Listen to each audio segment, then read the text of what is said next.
Tasodif 6-qism. Mohidil nima bo'layotganini tushunguncha Yahyoning mashinasi allaqachon uydan uzoqlashib ulgurgandi. Tushunmadim. Qanaqasiga Yoqub va Gulyuz mening rafiqam bo'lishi mumkin? Axir u o'lgan deyishga Davronning tili bormadi. Men arizani Yoqub va Mohidil bilan topshirganman. Menga bu ishlarga mas'ul odamni chaqirib beringlar. Davron FHDYO bo'limining rahbari bilan uchrashib, vaziyatga oydinlik kiritgach, esdan og'ay dedi. Axir Mohidil begona bilan emas, amakivachchasi Yahyo bilan nikohdan o'tgan. Bu qanday bo'ldi? Jahl bilan hamma narsani ag'dara boshladi. Nega aynan u? Boshqa odam bo'lsa ham tushunsa bo'lardi, lekin nega aynan u? Baqirardi. Tinchlaning. Bo'lim rahbari iloji boricha sokinlik bilan tushuntirdi. Bu bizning aybimiz. Sizning va o'sha yigitning ham, qizlarning ham familiyasi bir xil bo'lganiga shunday bo'lgan ko'rinadi. Buni to'g'rilashning iloji bormi? Davron ko'zlarini ola-kula qilgancha bo'lim rahbarining yoqasidan oldi. Menga ilojini topib, xotinimni qaytarasan. Aks holda bu yerga o't qo'yaman. Ming bor uzr. Nikohlanuvchilar o'z xohishi bilan sudga ajrim uchun ariza topshirmaguncha va sud qaror chiqarmaguncha biz nikohni bekor qila olmaymiz. O'g'lining begona qiz bilan kirib kelganini ko'rgan Xumor opa, bu qiz kim? Mohidilga boshdan oyoq nazar tashladi. Keliningiz, ismi Mohidil. Yahyo xotirjamgina javob berdi. Nima? Yana qanaqa kelin? Oddiy kelindaqa kelin. Yahyo yelka uchirib qo'ydi. O'zi juda yaxshi qiz, deb qo'yishni ham unutmadi. Yaxshi qiz yigit kishi yetaklasa ketaverarkanmi? Xumora opaning qoshlari chimirildi. O'g'lim, seni ham tushunaman. Kelinimning o'limi senga yomon ta'sir qildi, lekin bu qilganing... Xumora opa Gulyuzga boshqacha mehr qo'ygani sababli hali to'y qilmaslaridan oldin kelinim derdi. Yana kamiga yaxshi qiz deysana? Xumora opaning gaplarini eshitgan Mohidilning xo'rligi keldi. Kechirasiz, men... Mohidil endi gap boshlaganda, oyi, u endi yo'q. Shunday ekan, sizdan iltimos, o'tmishni eslamaylik. Mohidil mening bugunim va kelajagim. Qizning yelkasidan qo'lini o'tkazib, o'ziga tortib, bag'riga bosgandek bo'ldi. Sen qachondan bunday bo'lding? Qachondan ko'chadan duch kelgan qizni olib kelib, tanishing, bu keliningiz deydigan darajaga kelding? Qachondan? Mohidil ko'chadagi duch kelgan qiz emas. Yahyoning biroz jahli chiqdi. U meni rafiqam. Shunday ekan, unga hurmat bilan gapirsangiz juda yaxshi bo'lardi. Hali bir kamim ko'cha qizini... Onasi shovqinni eshitib chiqqan G'ayrat aka ayolining gapini bo'ldi. Hayot o'g'lingniki, yashaydigan u. Shunday ekan, uning tanlovini hurmat qilishimiz lozim, degancha ayoliga ma'noli qaradi. Lekin dadasi, obro' e'tiborimiz-chi? Ertaga odamlar o'g'liga ko'cha qizini olib beribdi deya ustimizdan kulishmaydimi? Xumora opa yana o'zinikini ma'qullashga urindi. Onasi, bu safar G'ayrat aka o'ta muloyimlik bilan gapirdi. Odamlar nima qilsak ham gapiradi. Biz ota-onalar esa odamlarning gap so'zi deya farzandlarimizni baxtsiz qilib qo'yishga haqqimiz yo'q. Shu bilan birga o'g'liga yuzlandi. Yana shunday gap borki, o'zi yiqilgan bola yig'lamaydi o'g'lim. O'ylaymanki meni tushunding. Ha dada. Unda yaxshi. Uyimizga xush kelibsiz qizim. Ochiq chehra bilan ohudek hurkib turgan, hali vaziyatni to'liq anglay olmayotgan Mohidilga qaradi. Men shu oilaning kattasi, qaynotangiz bo'laman. Bu esa mening quyoshim, mehribon qaynonangiz. Assalomu alaykum. Mohidil vaziyatni to'liq anglamagan bo'lsa-da, odob yuzasidan salom berdi. O'g'lim, kelin juda charchagan ko'rinadi. Unga xonangizni ko'rsat. Xo'p, dada. Yahyo Mohidilning qo'lidan tutgancha xonasi tarafga boshladi. Ertalab nonushta vaqtliroq tayyor bo'lsin. Xumora opa o'g'lining ortidan gapirdi. Hozirdan qaynonalikni boshlab yubordim deng onajonisi. G'ayrat aka ayolining yelkalaridan quchdi. Endi yura qoling. Nonushta vaqtigacha hali kamida 3 soatcha bor. Ungacha biroz dam oling. Ertaga qiladigan ishlaringiz bor, degancha ayolini olib xonalariga kirib ketishdi. Bu bizning xonamiz. Ichkariga kirishi bilan Yahyo Mohidilning qo'lini qo'yib yubordi. Bu yerdagi hamma narsaning teng yarmi seniki. Balki endi tushuntirib berarsiz? Mohidil savoliga javob kutib unga termuldi. Hozir emas, juda charchaganman. Yahyo o'zini yotoqqa tashladi. Sen ham charchaganing aniq. Qani yot. Yoniga ishora qildi. Istamayman. Siz ham uxlamaysiz. Savollarimga javob bering. Yahyoni o'rnidan turishga majbur qilish uchun boshini tagidagi yostiqni tortib oldi. Men sizga gapiryapman. Menga qara. Bu deyman, menga xotin bo'lish senga juda yoqib qoldi shekilli. Hozirdan o'zingdan menga xotin yasab olibsan.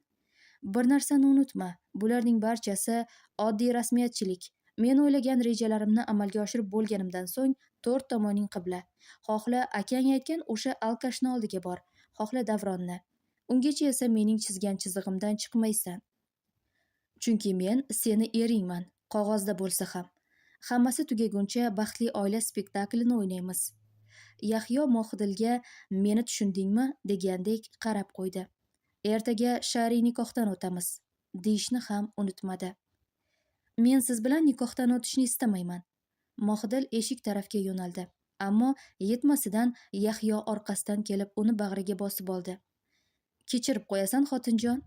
Qizning qulog'iga past ovozda gapira boshladi. Meni qo'yib yuboradigan xotinim yo'q. Yahyo gapirar ekan, Mohidilning qulog'i va bo'yniga uning nafasi urilib turar. Bu esa qizning butun vujudiga yengil titroq yugurtirardi. Men boya ham aytdim, endi ham aytaman. Men nima desam shu bo'ladi. Ket desam ketasan, qol desam qolasan. Shunday ekan xotinjon, hozir yotib dam ol. Qolganini ertaga gaplashamiz. Qani yura qol. Qizning qo'lidan tutib yotoq tomonga yurmoqchi edi, lekin Mohidil joyidan jilmadi. Men nima dedim? Yahyo unga qosh chimirdi. Men xohlamayman dedim. Mohidil ham undan qolishay demasdi. Yaxshi gapga tushunmaysan shekilli. Yahyoning jahli chiqdimi, qizning qo'lini qayirgancha yoniga tortdi. Ketmoqchimisan? Bor ketaver, ammo ketgach qanday bosh ko'tarib yurishingni o'ylayapsanmi? Ota-onang endi uyga qo'yarmikan? Akang o'ldirib qo'ymasligiga kim kafolat beradi? Uyim ostonasidan ham, xonam eshigidan ham kirib bo'lgansan. Endi sening pokligingga kim ishonadi? Yahyo achchiq-achchiq gapirdi-yu, qizni siltab tashladi. Xohishing, ketishni istasang ana eshik. Lekin bilib qo'y, gap so'zga qolgach, o'zingni oqlash uchun bu eshikdan qaytib kira olmaysan. Yahyo aytadiganini aytib, borib joyiga yotib ko'zlarini yumib oldi. Mohidil esa turgan joyda qoziqdek qotdi go'yo. Na qolishni biladi, na ketishni. Ketsa, ota-onasi uyga kiritmasa-chi? O'zi boshidan nega bunga ergashdim? O'zini o'zi koyiy boshladi. Nega doim men bilan bitta dardim arimay bittasi keladi? Bu ahmoqqa ergashib kim degan odam bo'ldim? Ota-onam meni kechirmaydi. Akam endi umuman yuzimga qaramaydi. Oyoq qo'lidan jon qochib o'tirib qoldi. Xudoyim! Bir so'z deya olmay, yelkalari silkinib-silkinib yig'ladi. Davron eshitganlaridan keyin hech qayerga sig'may borardi. Yahyoni oldiga boray desa, Yahyo Mohidilni bermasligi aniq. Gulyuzga qilganini eshitgan bo'lsa-ku, aniq bermaydi. Berish u yoqda tursin, Davronni o'zini ham tirik qo'ymaydi. Boshqa ilojini qilishim kerak, o'yladi u. Shunday qilishim kerakki, Yahyo qizni o'z qo'llari bilan olib kelsin, yoki-da qiz o'z oyoqlari bilan oldimga kelsin. Xullas shunday bir yo'lini topayki, six ham, kabob ham kuymasin. Mayli, hozircha hech nima qilmayman. Qiz o'qishiga qaytgach, ishga kirishaman. Va bu yerga u meniki bo'lib qaytadi. Ana undan keyin Yahyo bilan qoladimi, yo men bilanmi o'zi biladi. Beo'xshov tirjaygancha o'ylagan rejasidan ko'ngli to'lgandek ko'zlarini yumdi. Men nima degandim? Jamol ha deb u yoqdan bu yoqqa borib kelar edi. Bir qiz deb rosa erkalatib yuboryapsiz, salgina qattiqqo'l bo'ling degandimi? Dadasiga baland ovozda gapirardi. Jamol, dadang bilan bunday ohangda gaplashma. Charos opa bir nuqtaga tikilgancha jim o'tirgan eriga rahmi kelgandek bo'ldi. Bu qiz bizni sharmanda qildi, boshimizni egdi. Jamol! Bahrom aka o'g'liga shunday qaradiki, Jamol birdan gapiradigan gapini unutib qo'ydi. Jim bo'l, ovozingni o'chir. Singling haqida bunday gaplarni gapirishga qanday tiling bordi? Axir u seni singling, jigaring. Meni esa butun borlig'im. Oxirgi so'zni past va titroqli ovozda aytdi. Chunki bunday holatni hech bir ota hazm qila olmasa kerak. Boshida yigitga ishonmadi, lekin Mohidilning u bilan ketishi Bahrom akani qora yerga ko'mgandek bo'ldi. Ming bir xayollar, o'ylar, fikrlar bilan yangi kun ham boshlandi. Bahrom aka quyosh chiqishini hovlida o'tirgancha kutib oldi. Bir xayoli Javlonning uyiga borib, vaziyatni tushuntirib, keyin uning akasinikiga o'tish haqida o'yladi-yu, keyin darhol fikridan qaytdi. Yaxshisi, qizining o'zi bilan gaplashgani ma'qul. Mohidil meni aldamaydi. O'ziga tasalli bergan bo'ldi. Kecha eshitsam bo'larkan, balki shunda bunday bo'lmasmidi? Qiziga shapaloq tortib yuborgani uchun endi afsuslangandek bo'ldi. Dadasi, choy ichasizmi? Charos opa erining ahvolidan ezilib ham ketgandi. Men Mohidil bilan gaplashishim kerak, dedi-yu o'rnidan turib darvoza tarafga yo'naldi. Darvozaga yetay deb qolganida darvoza ham taqilladi. Qizim, Bahrom aka xursand bo'lgancha kelib darvozani ochdi-yu, Yahyoni ko'rishi bilan tashqariga umid bilan qaradi. Assalomu alaykum. Men yolg'iz keldim. Bahrom aka kimni izlayotganini tushunib izoh bergan bo'ldi. Siz bilan gaplashib olsam bo'ladimi? Endimi? Charos opa qoshlarini chimirdi. Kechdan ko'ra kech deyishadi-ku. Yelka uchirdi Yahyo. Men bilan yuring. Bahrom aka shunday degancha Yahyoni ergashtirib oldin uy ichiga, undan keyin esa o'zi uyida tashkil qilgan kutubxonaga kirdi. O'tiring. O'tirish barobarida Yahyoga ham joy ko'rsatdi. Qulog'im sizda. Iloji bo'lsa yolg'iz erkakchasiga gaplashib olsak. Ko'z ostidan eshik yonida turgan Charos opaga qarab qo'ydi. Oyisi, menga achchiq qilib choy damlasang. Bahrom aka ayoliga ma'noli qarab qo'ydi. Xo'p bo'ladi. Charos opa chiqib ketishga ketdi-yu, lekin butun fikr xayoli shu yerda qoldi. Oradan bir soatcha vaqt o'tib, Bahrom aka va Yahyo birgalikda kutubxonadan chiqisharkan. Dadasi, choy. Hozir oyisi, hozir. Bahrom aka Yahyoni kuzatish uchun chiqdi. Men sizga ishonaman o'g'lim. Yelkasiga qo'lini qo'ydi. Yordam kerak bo'lsa bemalol. Menga ishonchingizni o'zi yetarli. Ertayindan Mohidilni olib yana kelaman, degancha xayrlashib ketdi. Dadasi, shuncha payt nimani gaplashdingizlar? Charos opa qiziqqanidan erining ichkariga kirishini ham kutmasdan ortidan chiqib so'radi. Ko'p narsani oyisi, ko'p narsani. Yagona aytadiganim, kuyovimiz tilla yigit ekan. Yahyo uyiga qaytganida Xumora opa o'zi nonushta tayyorlayotgan ekan. Ha, kuyov to'ra, tong sahardan qayerdan kelyapsiz? Kesatib qo'ydi. Sen yo'q bo'lganingga xotinchang ham turib chiqishni o'ziga ep ko'rmadi chog'i. Hozir. Yahyo tez-tez yurgancha xonasiga ketdi. U ichkariga kirganida Mohidil kecha u bilan tortishgan joyida g'ujanak bo'lgancha uxlab yotardi. Nahotki ertalab shunga e'tibor bermadim. O'zini koygancha qizning yoniga kelib cho'kkaladi. Birdam uning yuziga tikilib turdi-yu, "Hey", sekin Mohidilni turtdi. "Uyg'on." Mohidil bir qo'zg'alib qo'ydi-yu, lekin ko'zlarini ochmadi. "Tur." Yahyo yana turtdi. "Gunafsha, yana biroz uxlay", dedi-yu, narigi tarafiga o'girilib yotib oldi. Mohidil bu safar ovozini biroz balandlatdi. "Turasanmi yoki o'zim bilgan usul bilan uyg'otaymi?" Qizni sal qattiqroq turtdi. "Uf!" Mohidil ko'zlarini ochmasdan boshini ko'tardi. "Uxlagani ham qo'ymaysiz-a?" "Ha, men shunaqaman." Yahyo o'rnidan turdi. "Tezda yuzingni yuv-da chiqib, kelinlik vazifalaringni bajar." Bu so'zni eshitishi bilan Mohidilning ko'zlari katta-katta bo'lib, uyqusi ham qochib ketdi. "Bunaqa qarama." Yahyo o'girilib xonadan chiqib ketarkan, "Bo'la qol", deyishni ham unutmadi. Mohidil o'rnidan turib, yuzini yuvib, xonadan chiqdi. Ust-boshini alishtiray degani bilan bu yerda uning hech narsasi yo'q. "Assalomu alaykum." Oshxonaga kirib kelishi bilan salom berdi. Xumora opa uni chiroyli qarashlar bilan kutib oldi. "Va alaykum assalom. Bu deyman, erga tegishni bilibsiz-u, kelinlikning ham o'z vazifalari borligini unutibsiz-da. Bunaqa narsalarni qayerdan ham bilardingiz? Bunaqa narsalarni bilgan qiz o'z qadriga yetib, to'y tomosha, yor-yor sadolari bilan kirib keladi ernikiga. Sizga o'xshab so'ppayib emas. Mohidilning indamay turishidan kuch oldimi, Xumora opa achchiq-achchiq gapirib chaqib oldi. Turishingizni qarang. Ustingizdagini-ku umuman aytmasa ham bo'ladi. Yangi kelin degani yal-yal yonib turishi kerak. Siz esa Xumora opa qo'l siltagancha chiqib ketdi. Mohidilni turtib o'tib ketdi. Mohidil esa bo'g'ziga tiqilgan achchiq ko'z yoshini tashqariga chiqarmaslik uchun yutinib qo'ydi-yu, Xumora opa chala qoldirgan nonushta dasturxonni oxirigacha bezab qo'ydi. Sal turib oshxonaga G'ayrat aka kirib keldi. Assalomu alaykum.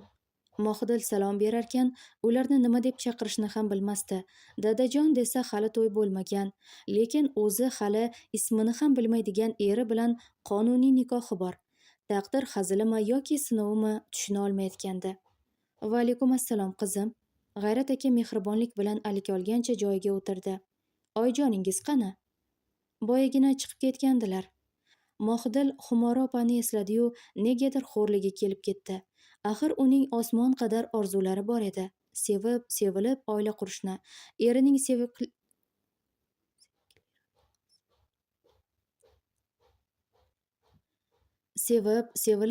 qurishni, erining sevikli rafiqasi, qaynona-qaynotasining kelini emas, qizi bo'lishini orzu qilardi. Hozir esa bu orzulariga erishish u yoqda tursin, hatto oppoq kelin libosini kiyish ham nasib qilmasdan, o'zi umuman tanimagan, bilmagan odamning qonuniy rafiqasi bo'lib o'tiribdi. Tohir eti junjukib uyg'onib ketdi-yu, uyqu aralash atrofga ko'z yugurtirdi. Qayerdaman? Ko'zlarini bir yumib ochdi-yu, sal narida shuv-shuv o'tayotgan mashinalarga qarab, avvaliga hech narsani tushunmadi. Voy belam! O'rnidan sal qo'zg'alib, endigina kerishmoqchi bo'lib, boshini orqaga tashlaganda daraxtga urib oldi. La'nati! Ortiga o'girilib, daraxtni so'kib qo'ygancha o'rnidan turdi. Atrofga ko'z yugurtirarkan, endi qayerda ekanligini anglay boshladi. Bu yerga qanday kelib qoldim? Qarshisidagi ko'p qavatli binoga biroz tikilib qoldi. Nahotki u meni shu ahvolda ko'rgan bo'lsa? Tohir ko'zlarini yumgancha kechagi kunni eslashga harakat qildi, ammo to'liq eslay olmadi. Esiga tushgani kelib, "Mohidil!" deb baqirgani, qizning yugurib chiqqani-yu, ketishini talab qilgani, tinch qo'yishini so'ragani va bitta yigit. Lekin o'sha yigitni yuzini eslay olmadi. Nahotki bu o'sha Mohi mendan kechib tanlagani o'sha yigit bo'lsa, negayam ichdim. Jahl bilan daraxtni bir tepdi. Mohidil! Bor ovozda baqirdi. Nega menga? Bizga bunday qilding? Axir seni sevardim-ku. Hafsalasizgina o'ziga nonushta tayyorlayotgan Gunafsha tashqarida kimdir Mohi deb qichqirayotganini eshitib, derazani ochdi. Voy xudoyim! Degancha pastga shoshdi. Ikkinchi qavatdan tezda tushdi-yu, bu nima qilganingiz? Tohirning yoniga yugurib keldi. Kecha qo'ygan tomoshangiz yetmadimi? Mohidilni tiriklayin go'rga tiqib bo'ldingiz-ku. Yana nima istaysiz qiz sho'rlikdan? Men uni sevaman. Tohir yosh boladek mo'ltiradi. Afsus, endi kech. U turmushga chiqyapti. Endi uni unuting. Demak, kecha kelgan Tohir bo'lajak eri deyishga tili bormadi. Shunga qaramay Gunafsha uning nima demoqchi bo'lganini tushunib, "Ha, kecha kelib uni kuyov bola olib ketdi. Ha demay uning to'yi. Shunday ekan, endi Mohidilni unuting. O'z hayotingizni quring. Endi u o'zgani yori." Yo'q, hech qachon. Hech qachon bunga yo'l qo'ymayman. Mohiyimni boshqaga berib qo'ymayman. Mohiy faqat meniki bo'ladi. Men hoziroq uning uyiga boraman. Ota-onasi bilan gaplashib, vaziyatni tushuntiraman va uning qo'lini so'rayman. Mohiy ham yo'q demaydi, chunki u ham meni sevadi. Ha, sevadi. Tohir gapini gapirib bo'ldi-yu, Gunafshani eshitmasdan ham ketib qoldi. Xudoyim, endi shunisi yetmay turgandi. Agar bu to'nka boradigan bo'lsa, Mohiyni akasi tiriklayin ko'mishi aniq. Men hoziroq Mohiy bilan gaplashib olishim, bu to'nka haqida aytishim kerak. Gunafsha o'ziga o'zi gapirgancha, shoshgancha uyga kirib ketdi. Nonushta qilib bo'lishguncha Mohidil cho'g' ustida o'tirgandek bo'ldi. Xumora opa boshqa gapirmagan bo'lsa ham gapirgandan battar qildi. Qiz sho'rlikni ko'z qarashlar bilan yeb ado qildi. Shunday qilib, to'yni qachonga belgiladingiz? G'ayrat aka nonushta qilarkan bemalol so'ray boshladi. Hali buni o'ylab ko'rmadim. Yahyo ham xuddi dadasidek bemalolgina bo'lib javob berdi. Uning javobini eshitgan Xumora opa ham, Mohidil ham yalt etib unga qarashdi. Ha, nima? Yahyo navbati bilan ularga qararkan yelka uchirib qo'ydi. Rostini aytyapman, hali to'y haqida o'ylab ko'rmadim. Endi shunisi yetmay turganda. Xumora opa qoshlarini chimirdi. Bir sharmanda qildim. Oxirgacha boray debsan-da. Bekorlarni 5tasini aytibsan. Sen o'ylamagan bo'lsang, mana biz o'ylaganmiz to'ying haqida. Shunday ekan, toy bola, to'y bo'ladi. Garchi topganing bunga arzimasa ham. Mohidilga yov qarash qildi. Xo'p, oyijon, siz nima desangiz shu. Yahyo oyisi bilan tortishib o'tirmadi. Men boray, ozgina ishlarim bor. Yuziga fotiha tortib turdi. Mohidil, menga qarab yubor, dedi-yu chiqib ketdi. Mohidil ham shuni kutib turgandek tezda ortidan bordi. Chunki bunday paytda bu yerda qolib bo'lmaydi. To'g'ri, qaynotasi kecha yonini olgandek bo'ldi, lekin qaynonasi eri ham, o'g'lini ham eshitmoqchi emas. Qani imkonini topsa-yu hoziroq uni bu uydan sudrab olib chiqib tashlasa. Men ishga ketyapman. Mohidil xonaga kirishi bilan tushuntirgan bo'ldi. Sen ungacha esli qiz bo'lib uyda o'tir. Kelganimdan keyin sen bilan bir joyga borib kelamiz. Men dadam va oyim bilan ular bilan o'zim gaplashdim. Hammasini tushuntirdim. Ular sendan xafa emas. Nimani tushuntirdingiz? Axir kecha dadam... Mohidil hayron bo'ldi. Ularga bir-birimizni sevishimizni, bir-birimizsiz yashay olmasligimizni va ayriliqdan qo'rqib shu ishni qilganimizni aytdim. Yana aytdimki, sendan aslo xavotir olmasliklari va menga butkul ishonishlari mumkinligi seni baxtli qila olishim haqida. Mohidil hech narsani tushunmasdan qarab turarkan, Yahyo uning yuzidan o'pmoqchidek harakat qildi-yu, lekin o'pmadi. Bu nima qilganingiz? Bunday qilishga nima haqqingiz bor? Ha, nima qipti? Xotinimsan. Bu esa tabiiy hol. Buning ustiga hali hech nima qilmadim. Shunchaki senga hazillashdim xolos.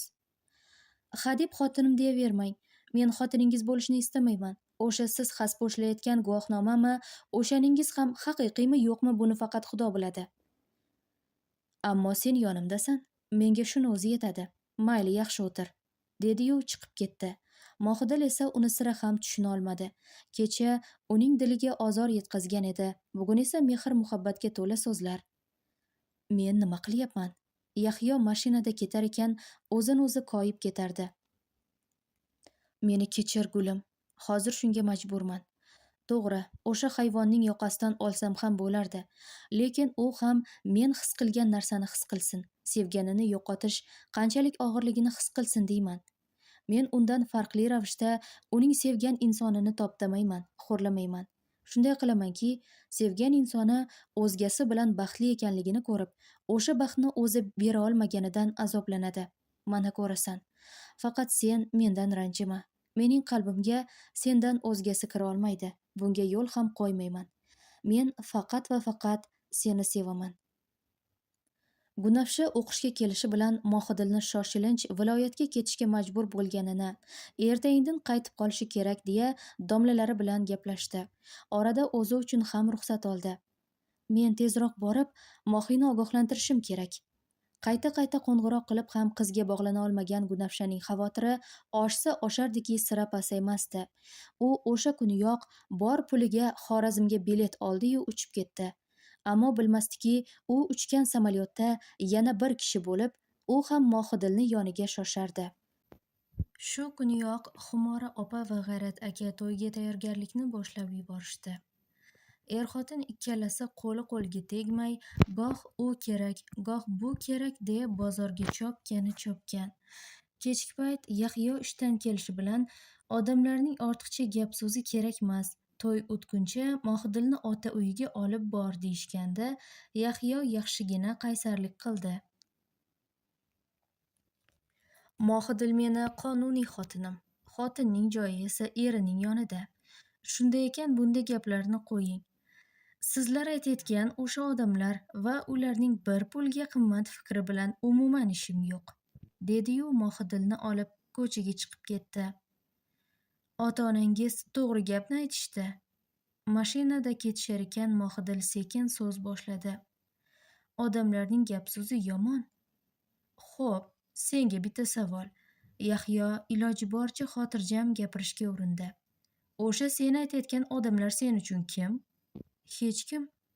Ular sen uchun nima qilib berishgan? Hech nima. Og'ir kuningda yoningda turishganmi? Yahyo savol berishda davom etdi. Yo'q, lekin bu degani... Ana, ko'rdingmi? Yahyo uning gapini bo'ldi. O'z og'zing bilan aytyapsan, ular menga hech kim, hech narsa qilishmagan degan. Endi aytchi, nega biz uchun hech kim bo'lganlarning gap-so'ziga quloq solishimiz, e'tibor berishimiz kerak? Mohidil jim bo'lib qoldi, chunki bir tarafdan u haq. U o'ylanib turdi-da, sizga bittagina savol mumkinmi? So'radi. Javobini bilsam, ha. U hozir qayerda va nega aynan men? Gunafsha aeroportdan to'g'ri Mohidillarnikiga bordi. Oldinlari ham bir-ikki kelgani uchun uning uyini topish qiyin bo'lmadi. Kim u? Gunafsha darvozani taqillatish bilan ichkaridan ayol kishining mehrli ovozi eshitildi. Gunafshaning yuragi entikib ketdi. 4 yil oldin o'lib ketgan rahmatli onasini eslab qalbi o'rtandi. Bu hayotda onasidan boshqa sirdoshi, do'sti yo'q edi. Onasining o'limidan keyin dunyolarga sig'may qoldi. Faqatgina onasiga o'limi oldidan bergan va'dasi uchungina o'zida kuch topib, qattiq tayyorlanib o'qishga kirdi.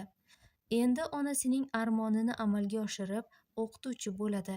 Bolalarga dars beradi. Ularning savodli bo'lishi uchun qo'lidan kelganini qiladi. Voy, Gunafsha qizim kelibdi-ku. Charos opaning mehrli ovozi uning xayollarini tarqatib yubordi.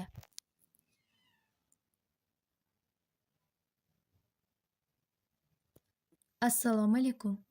Gunafsha Charos opa bilan quchoqlashib ko'rishar ekan, yuragi yana to'lib ketdi. Kelib, juda yaxshi qildingiz. Charos opa Gunafshani mehmonga boshladi. To'yda kelin dugona o'zingiz bo'lasiz-da endi. Jilmayishga urindi-yu, lekin eplay olmadi. To'y xabari ularga ham ertalab Yahyo kelib ketgandan keyin yetib kelgandi. Shu sabablimi hali ham bu to'yni hazm qila olishmayotgandi. Bir tarafdan to'y haqida eshitgan Jamolning jazavaga tushib, uyni boshiga kiygani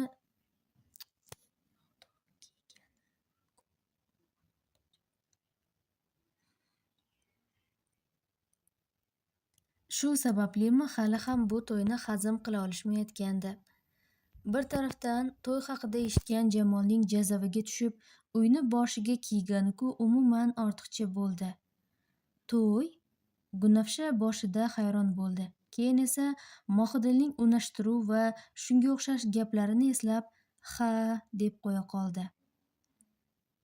Kim? Oyingiz aytgan qiz. Ya'ni oyingizning kelini, sizni rafiqangiz. Mohidil eshitgandan buyon o'zini qiynayotgan savolni qiynala berdi. Savolni eshitgan Yahyo mashinani chetga olib to'xtatdi. Mashinadan tush. Qizga qarab ham qo'ymadi. Nega? Hayron bo'ldi. Tush dedim. Bu safar Yahyoning ovozi biroz ko'tarildi. Xo'p, Mohidil hayron bo'lgancha tushdi va endi egilib gapirmoqchi edi. Yahyo mashinani o't oldirdi-yu, gazni bosib, bir zumda ko'zdan g'oyib bo'ldi. Men nima qildim? Hech narsaga tushunmagan qiz o'zi bilmagan ko'chada yolg'iz qoldi. Kamiga shahar allaqachon tun ko'rpasini kiyib ulgurgandi. Mohidil nima qilarini, qayerga borarini bilmasdan faqat to'g'riga yurib ketaverardi. To'g'ri, o'zi ham shu shaharda tug'ilgan, o'sgan, lekin shaharni yaxshi bilmasdi. Chunki maktab payti faqat dadasi olib borib olib kelgan, o'quv kurslariga esa akasi. Mana 3 yildan beri boshqa shaharda o'qishda. Shuning uchunmi hozir bu joylar qandaydir begonadek tuyulmoqda. Mohidil biroz yurgach, qo'rquv bosa boshladi. To'g'ri, ko'chada chiroqlar yoniq, atrof yop-yorug' edi, lekin bu ham uni ovuta olmas, yuragini qo'rquv bosib borardi. Nega bunaqa qildilar?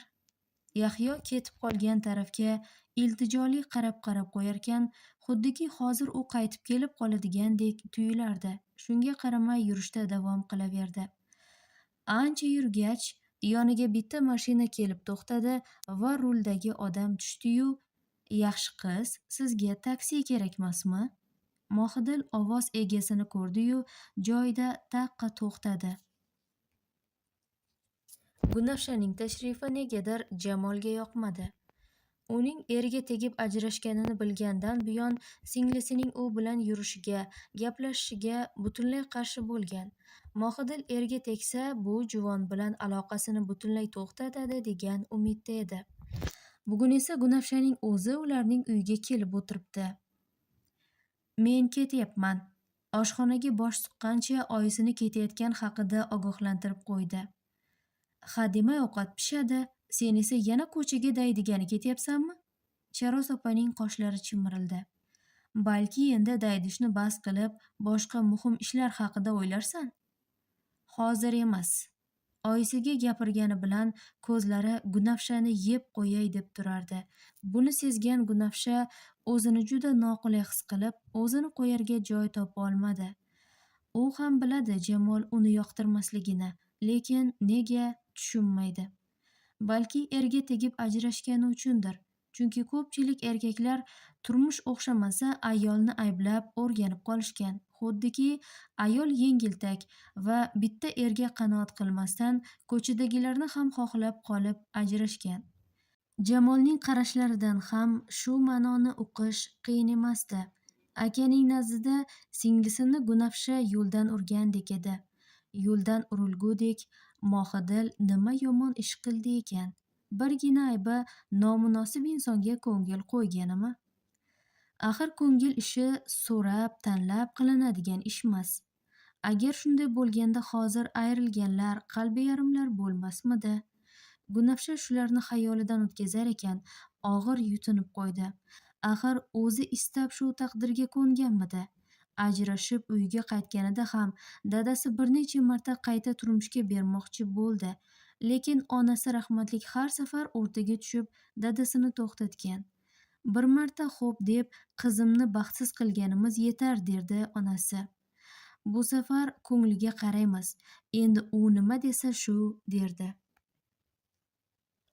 Onasining o'limidan keyin ham otasi hatto bir mullaga pullab yuboray degan. O'shanda imtihoniga atigi bir hafta qolgandi. Gunafsha buni bilib qolgach, uydan qochib ketishga qaror qildi. Shundan keyin o'qishga kirganidan keyin borgan uyiga. "Namuncha arvohni ko'rgandek ranging oqarmasa?"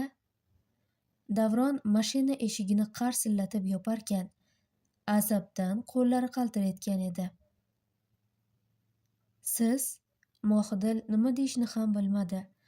O'zi boshidan bo'lajak erining ko'rinishi yoqmagan, lekin dadasining yuzidan o'ta olmagani, buning ustiga Tohirni uylanganini eshitib, bariga qo'l siltagandi. "Ha, men, go'zalim." Davron yoqimsiz irshaygancha u tarafga yura boshladi. Davron yaqinlashgani sari Mohidil ham ortga qadam bosar, lekin o'girilib, yugurib ketishdan qo'rqardi. Birinchidan bu yerlarni yaxshi bilmasligi bo'lsa, ikkinchidan Davronni tagida mashinasi bor yoki-da yugurgani bilan qizga bir deganda yetishi aniq. Mohidil atrofga alanglab, qochish uchun joy qidirardi. "Behuda, urinma", irshaydi Davron.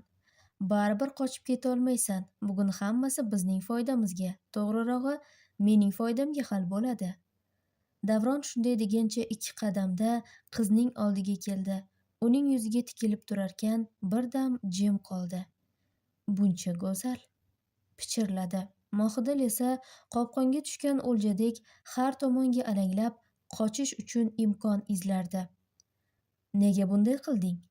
Qizning sochlariga qo'l uzatdi. "Nega men bilan unashtirilib, amakivachchamga tegding?" so'radi. Mohidil esa Uning aytayotganlarining hech biriga tushunmas, xayolida faqat qochish edi. Davron faqat soch silash bilan cheklanib qolmasdan bir qo'lini qizning beliga yugurtirdi. Shu payt uni qizdan ajratib olib kimdir tinmay ura ketdi.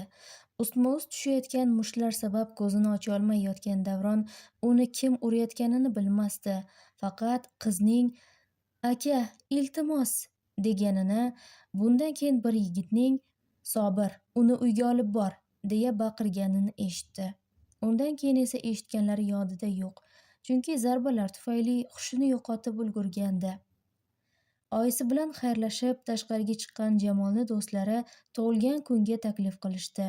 Jamol istamasa ham do'stlarining ra'yini qaytarmasdan o'sha yerga bordi.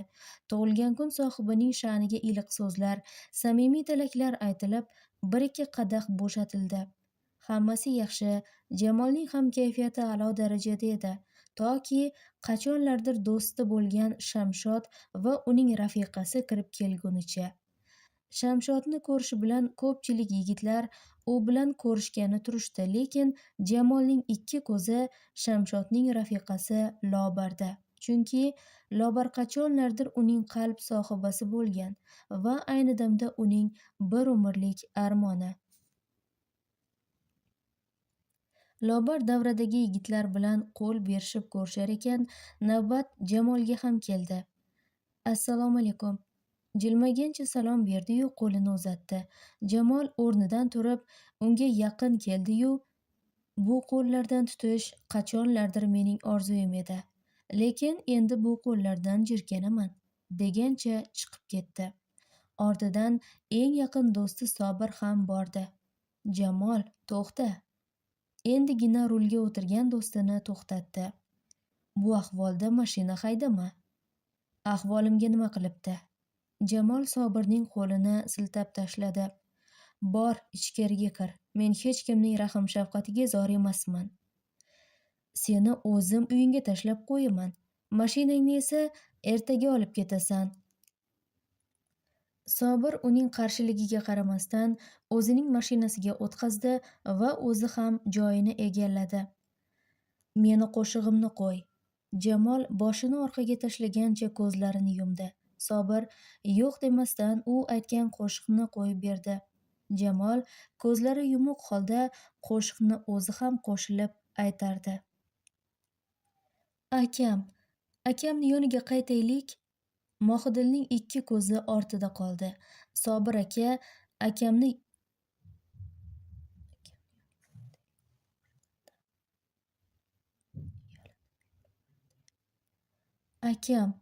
akamni yoniga qaytaylik. Mohidilning ikki ko'zi ortida qoldi. Sobir aka, akamni yoniga qaytaylik, yig'lagancha yalinib yolvorardi u. Ammo Sobir uni eshitmaganlikka olib, mashinani katta tezlikda haydab ketardi. Chunki uning ham xayoli do'stida. Shu sababli ham do'stining singlisini uyiga tezroq tashlab, yana ortga qaytish uchun ham juda katta tezlikda ketardi. Mashina Jamollarning darvozasi oldida to'xtashi bilan "Sen uyga kiraver, Jamoldan o'zim xabar olaman." Sobir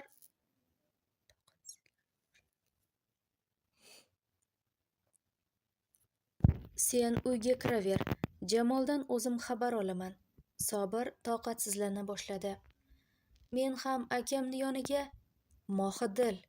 Sobir ovozini biroz balandlatdi. "Shunchalik akangni o'ylayotgan bo'lsang, hozir jimgina uyga kirasan. Jamol bekorga seni jo'natib yuborgani yo'q. U seni bu gap so'zlarga aralashtirmaslik uchun ham jo'natdi. Shunday ekan tezda uyingga kir va akangdan xabar kut."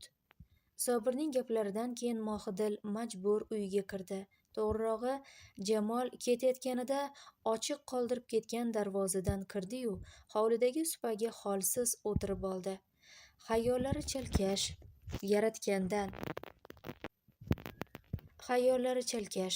Yaratgandan "Akamni o'z panohingda asra" deya yolvorib so'rardi. Mohidilni tashlab ortiga qaytgan Sobir boya Jamolni qoldirib ketgan joyga kelganida ikki odamning cho'zilib yotganini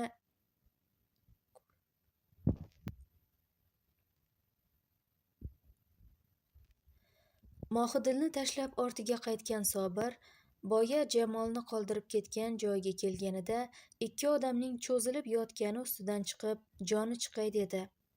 Jamol mashinadan tushishi bilan do'stini yoniga yugurdi. Jamol ko'zini ochmasdan javob berdi. Rostini aytsam, bu marazni uraverib charchadim. Qarachi, o'lib qolmabdimi? Bir ko'zini ochib, o'ng tarafida yotgan Davronga qarab qo'ydi. Sobir barmog'ini Davronning burni yoniga olib bordi. Nafas olyapti, dedi. Maraz. Jamol yonboshlagancha hushsiz yotgan Davronni bir tepdi. Haliyam o'lmabdimi? O'lmagani seni baxting. Sobir do'stini turg'azdi. O'lib qolsa bir umr ketingdan narsa tashib yurarmidim? O'lsa o'zini baxti bo'lardi. Jamol o'rnidan turib ham Davronni yana bir tepki bilan siyladi. Bo'ldi qil, namuncha tepkilading shuni. Yaxshisi kel, hozir buni shifoxonaga olib boramiz. Ha, keyin ustimizdan yozib bersin-a? Hech narsa qila olmaydi, ayb o'zida. Ana yerda kamera bor. Agar ustingdan yozib bersa, biz videoni ko'rsatamiz va o'ziga qarshi ish ochtiramiz. Shunday ekan, bu yog'idan xavotir olma. Qani ko'tar. Bu ho'kizni mashinaga ortaylik, tag'in o'lib netib qolmasin. Sobir Davronning bir tarafidan suyangancha ushlab ketar ekan. Bunaqalarni o'ligi tirigidan ko'p g'avg'o olib keladi. Yaxshisi yashab tura qolsin. Hech yo'q hozircha. Gulim, Mohidilni yo'lda tashlab ketgan Yahyo to'g'ri qabristonga keldi. Seni sog'indim. Bir necha kun kela olmaganimga xafa emasmisan? Mana men keldim. Ammo sen yoqtirgan guldan olib kela olmadim. Kelasi safar bugun uchun ham qo'shib olib kelaman. Faqat xafa bo'lma. Gapirgancha qabr toshini silarkan, ich-ichidan bir olov yonib kelardi go'yo. Yahyo shu bilan tong oqarguncha qabristonda qoldi. Qabr quchib yotgan bu ahmoqni ertalab Go'rkov uyg'otdi. Boshida o'lib qoldi shekilli deya o'ylagandi, lekin biroz qimirlab qo'yganidan keyin kelib qo'lidagi bel kurakni dastasi bilan sekin turtdi. Hey, ancha yildan buyon shu qabristonda go'rkovlik qilib, qabriston burchagidagi kichik hujrada yashab kelayotgan bu otaxon hech narsadan qo'rqmay ham qo'ygan. Uyg'on, yana turtdi. Kimsiz? Yahyo ko'zini ocharkan qarshisidagi cholni tanimadi.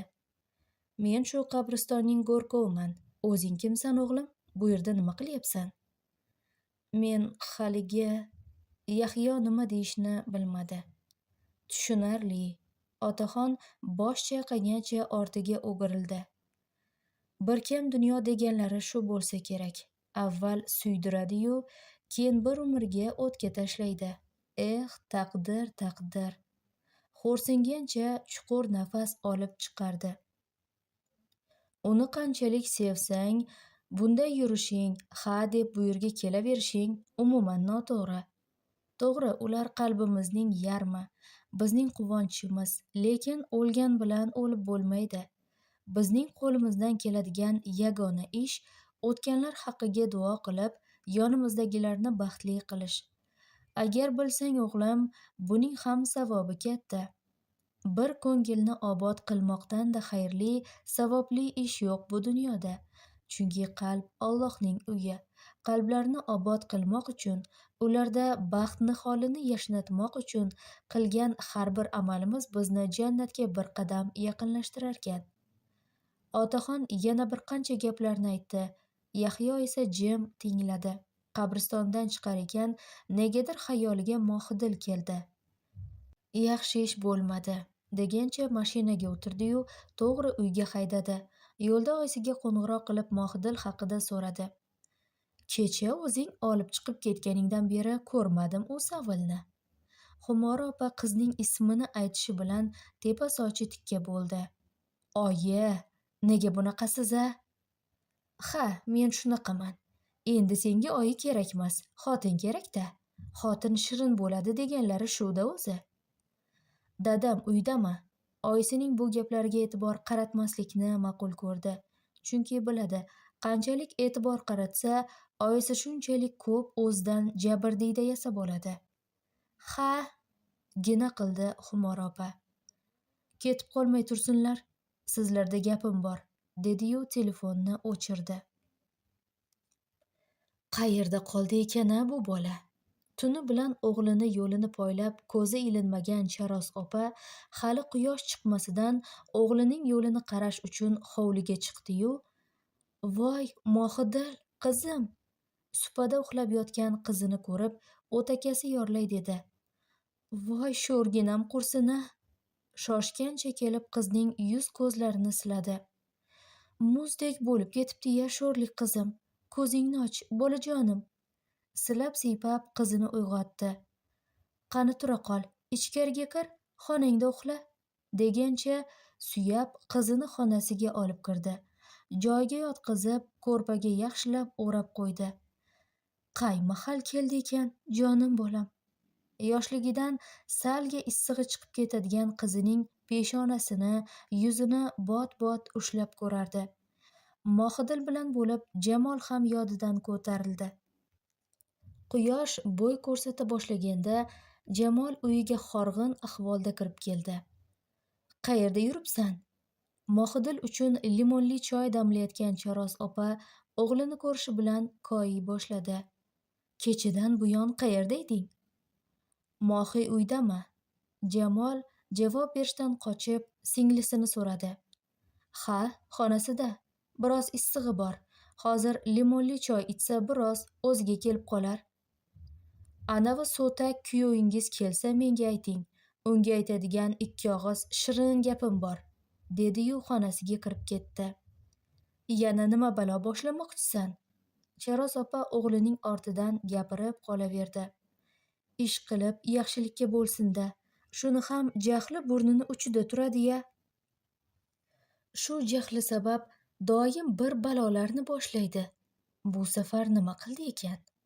O'ziga o'zi gapirgancha qizining xonasiga kirdi. Mohidil qora terga botib uxlab yotardi.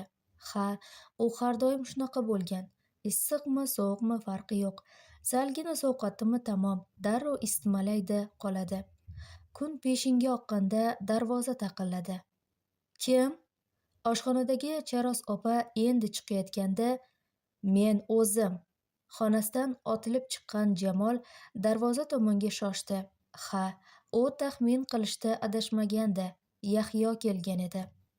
"Kelsinlar, qadamiga Hasan-Husan otlar." Jamol uni kesatiqli kutib oldi.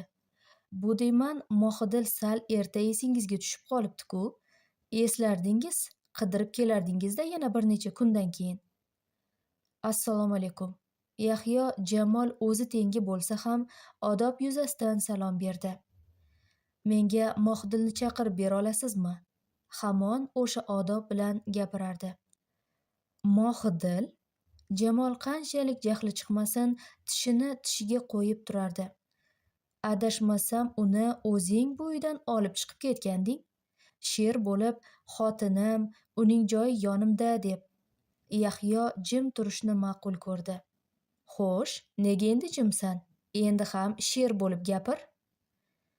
"Men Mohidil bilan gaplashgani keldim." Yahyo uning gaplariga e'tibor bermadi. Bu esa shusiz ham jahli chiqayotgan Jamolni quyushqondan chiqarib yubordi. "Senga Mohidil kerakmi? Ma, ol." Yuziga bir musht tushirdi. "Mana senga Mohidil." Keyingi zarba ham Yahyoning yuziga tegdi. "Mohidil, qizim." Ichkaridan Charos opaning yig'lagan ovozi eshitildi. "Jamol, yugur, singlingni ahvoli og'irlashdi." Onasining ovozini eshitgan Jamol Yahyoni siltab tashlab ichkariga yugurdi. Singlisining xonasiga kirdi-yu, bir urinishda singlisini ko'tarib olib chiqib ketdi. O'g'lining ortidan shoshgan Charos opa yiqilib ketay deganda Gunafsha tutib qoldi. "Ehtiyot bo'ling, xolajon." Uning ham ko'zlari yosh edi. Jamol singlisini ko'tarib chiqib mashinaga yotqizayotganda Yahyo nima qilarini bilmasdan darvoza oldida garangsirab turaverdi. Jamolning mashinasi ko'zdan uzoqlashguncha shunday turgan Yahyoning ko'z oldidan Mohidilning oppoq yuzlari ketmadi. Charos opa qanday dori ichirsa ham, nima muolaja qilsa ham Mohidilning isitmasi umuman tushmadi. Qaytanga ko'tarilib boraverdi va oxirida qizni butunlay hushidan ketkazdi. Hushdan ketishdan oldin ko'zini ochgan Mohidil oyisiga bir nimalar dedi-yu, birdan hushini yo'qotdi. Balki shuning uchun ham Charos opa qo'rqib ketgandir. Shifoxonaga kelishlari bilan Mohidilni jonlantirish bo'limiga olishdi. Uni o'ldiraman. U endi sog' qolmaydi. Hammasini o'ldiraman. Jamol alam bilan devor mushtladi. Charos opaning esa ikki ko'zi boya qizini olib kirib ketishgan eshikda. Eshikdan kim kirib chiqsa ham umid bilan jovdiraydi. Qizim yaxshimi? Elinch bilan so'raydi. Qizining ahvoli yaxshi ekanligining xabarini eshitguncha o'tgan 1 soat ichida necha martalab o'lib tirildi sho'rlik onaizor. Qizingiz ko'zini ochdi. Jonlantirish bo'limidan chiqqan navbatdagi hamshira nihoyat Charos opani xursand qiladigan xabarni olib chiqdi. Kirsam bo'ladimi? Charos opa o'rnidan irg'ib turdi. Albatta, faqat ko'p qolib ketmang, dedi-yu ketdi. Charos opa yurib emas, yugurib kirdi go'yo. Oyjon, Mohidil oyisini ko'rishi bilan yig'lab yubordi. Meni kechiring. Sizni xavotirga solib qo'ydim. Oying senga qurbon bo'lsin. Charos opa kelishi bilan qizining sochlariga yuzini bosdi. Ancha tuzukmisan? Ha. Mohidil oyisining qo'lidan ushladi. Akam ham siz bilan keldimi? Ha, eshik oldida turibdi. Chaqiraymi? Ha. Mohidil yig'lamoqdan beri bo'lib gapirardi. Hozir. Charos opa tezda borib o'g'lini chaqirib keldi. Tuzukmisan yagonam? Jamol kirishi bilan singlisining peshonasidan o'pdi. Bizni qo'rqitib yubording-ku. Aka, men Jim. Jamol singlisining yuziga tushib yotgan sochlarini to'g'irladi. Sen oldin yaxshilab tuzalib ol, qolganini keyin gaplashamiz. Xo'p. Mohidilning ko'zidan oqqan yosh yostig'iga tomdi. Yig'lama. Jamol uning ko'z yoshlarini artib qo'ydi. Hech kim bir tomchi yosh to'kishingga arzimaydi. Hikoyaning davomi bor. Kanalimizga obuna bo'lib, like bosib qo'yishni unutmang.